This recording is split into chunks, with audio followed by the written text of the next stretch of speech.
Hey Goku, I see you, bro. Double cheeked up on a Tuesday. I see you with that mail uniform on. So, you got my mail? What do you mean you lost it? That was my paycheck. I kind of need that. Can you backtrack and find out where you dropped it? What do you mean? That's literally your job. Okay. What do you mean you stopped by my house on the way here? I was outside the whole time. You came through the back. If this is a repeat of 2 years ago when I saw you and Chi-Chi doing something, I'm telling you, we're gonna have some problems. Over there, and over there. We got all the main characters. It's gonna be 4 when you add me.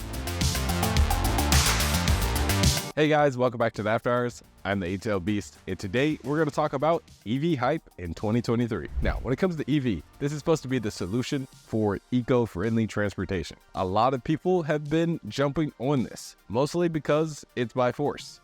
Ever since President Biden and a few other people have been pushing, especially in California, the transition from gas to electric vehicles, everyone has invested inside of the power grid. When we talk about this week, we saw a return of the EV hype. It all came from the newest auto manufacturer, that's VFS. Now, VFS is also known as VinFast. This is a automaker company in Vietnam. Fun fact, Vietnam has about 400 billion when it comes to GDP. Now, VFS, as of today, it has over a $200 billion market cap. Now, how does that work? Now, to put this in perspective, when we talk about auto manufacturer, VFS at this point is listed as the 3rd largest automaker in the world, behind Tesla and Toyota. The reputation for VFS is that there's a lot of features, and the cars are pretty affordable because all EVs right now are having a price-cutting war. Whether it's Teslas, Toyota, BMW,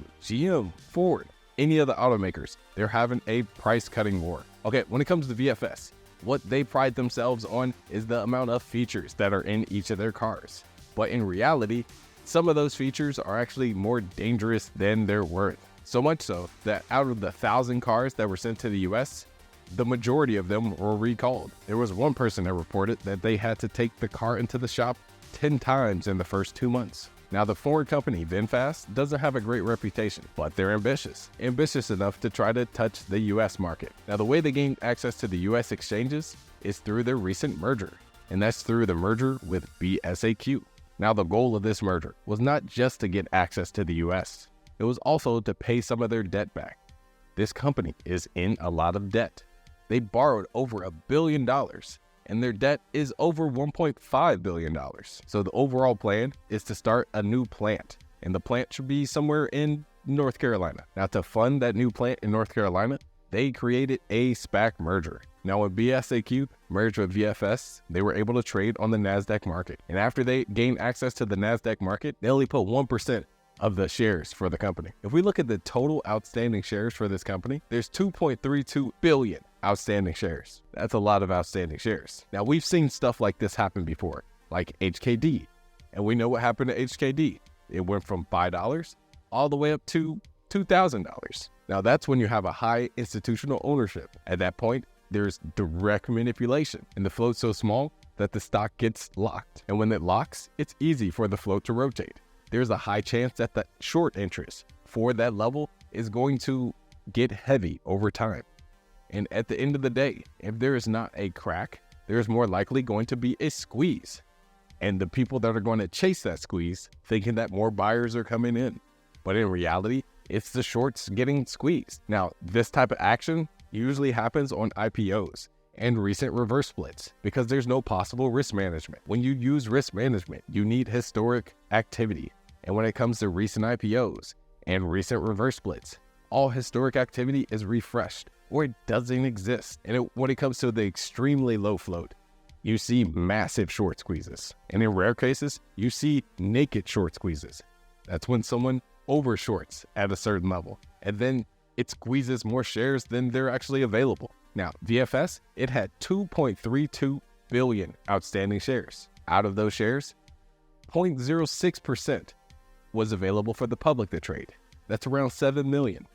Out of that 7 million, there's a little over 1 million shares to be traded after that, which makes this a micro float. Now, when we deal with things that small, it doesn't matter whether there's a support or a resistance. the float's going to rotate right through it. Now let's take a step back. When we talk about EV, it came in waves.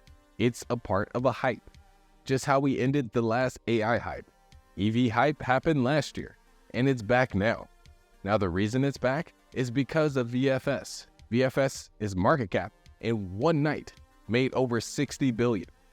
And then throughout the week, it ended up making 150 billion. At that point, the CEO that owns 99% of the shares became the richest man in the world on paper. And that's because there's way too many shares to reasonably sell. 2.3 billion shares. There's a little bit too much liquidity there. When they say that VFS is the next Tesla, and the same day Tesla is going down, VFS is going up, that's mostly a joke. And I say that because VFS is being known as the $200 billion meme right now.